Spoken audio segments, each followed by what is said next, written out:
Nessa aula, então, a gente vai falar da questão do poder político, do poder de Estado, tema que a gente já abordou nas aulas anteriores.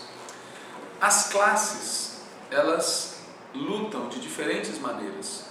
As classes sociais, os grupos sociais que existem numa determinada sociedade, elas estão em permanente disputa. Primeiro, luta de ideias. Dependendo da posição que você ocupe na sociedade, você vê a sociedade de maneira diferente.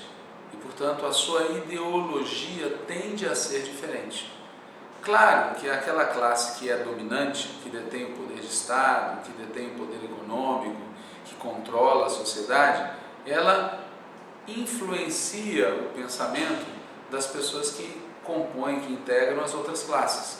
Por isso é tão comum encontrar um trabalhador que pense como seu patrão. Por isso é tão comum encontrar um pequeno proprietário que pense como um grande proprietário. Mas, quando a gente olha com mais atenção, a gente percebe que, a depender da classe de que uma pessoa faz parte, a sua ideologia, as suas ideias tendem a ser diferentes. Então, essa forma é uma das formas de luta entre as classes, a luta ideológica. Outra forma de luta entre as classes é a luta pelos interesses econômicos imediatos. O trabalhador quer aumentar o seu salário, quer reduzir a sua jornada, quer ter melhores condições de trabalho.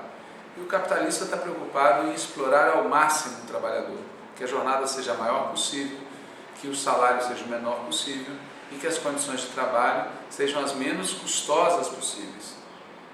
O pequeno proprietário tem interesse em se libertar da pressão que o grande proprietário exerce sobre ele, seja no preço dos produtos, seja no crédito para poder trabalhar, mas também tem conflitos com os trabalhadores assalariados, que às vezes são seus consumidores, às vezes são um trabalhador eventual que é contratado pelo pequeno proprietário.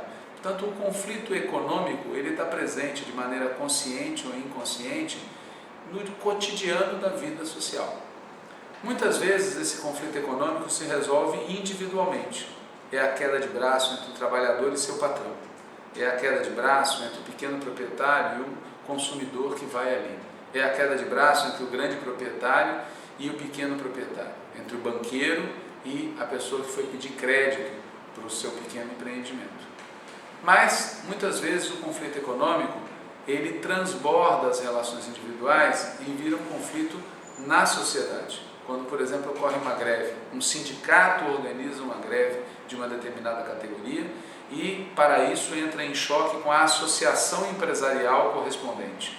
E, num determinado momento, o Estado intervém, ou para ajudar na negociação, ou para reprimir os trabalhadores.